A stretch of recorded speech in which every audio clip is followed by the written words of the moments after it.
Alors la scoliose, c'est une déformation de la colonne vertébrale et de la cage thoracique, mais qui va souvent entraîner justement des déformations du tronc au niveau externe, donc des asymétries au niveau des épaules, au niveau de la taille, et puis même une bosse qui va apparaître dans le dos.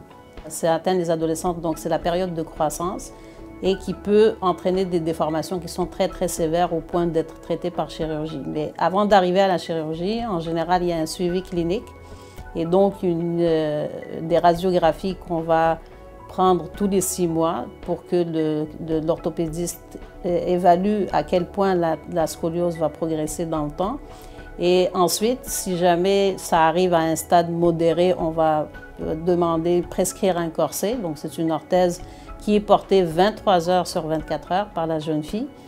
Et au pire, malheureusement, si ça ne règle pas le problème et donc la progression va continuer, ça peut aller jusqu'à une chirurgie. Donc nous, ce qu'on a proposé, c'est une autre modalité que les rayons X, qui sont les caméras 3D, qui permettent justement d'aller imager le tronc au niveau externe, donc avoir la géométrie complète du tronc des patientes scoliotiques.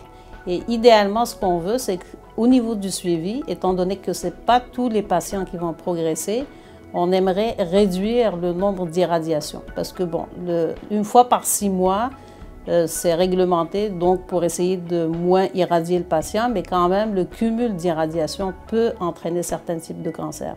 Donc idéalement, on aimerait remplacer durant le suivi clinique les rayons X par les caméras 3D, en disant que tant qu'on n'observe pas de dégradation à l'externe, on peut peut-être s'en passer de certaines radiographies. Mais ce qui est aussi intéressant avec ce genre d'outils, c'est qu'on peut bâtir des logiciels qui nous permettent aussi de mieux planifier le traitement. Donc au niveau des orthèses, on va faire une meilleure conception des traitements de l'orthèse parce qu'on va avoir les structures osseuses et le tronc à l'externe, donc la géométrie, qui nous permet d'aller positionner justement les forces de pression qui exercent l'orthèse aux bons endroits, de façon personnalisée, donc dépendamment de la réaction du patient au traitement.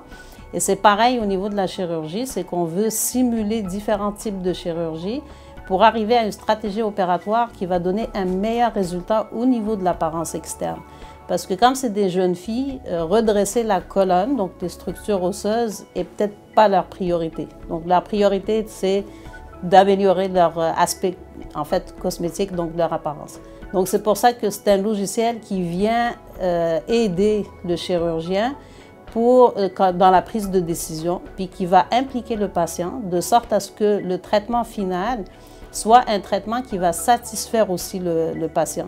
Parce que dans ce domaine, il y a vraiment un gap entre les deux, c'est-à-dire que le chirurgien peut être très satisfait de sa chirurgie parce que les structures osseuses sont bien redressées, mais le patient peut être vraiment malheureux parce que la bosse dans le dos est encore là. Et donc, c'est pour ça qu'on veut éliminer ce gap et essayer de mettre ensemble les deux pour avoir un meilleur résultat de traitement.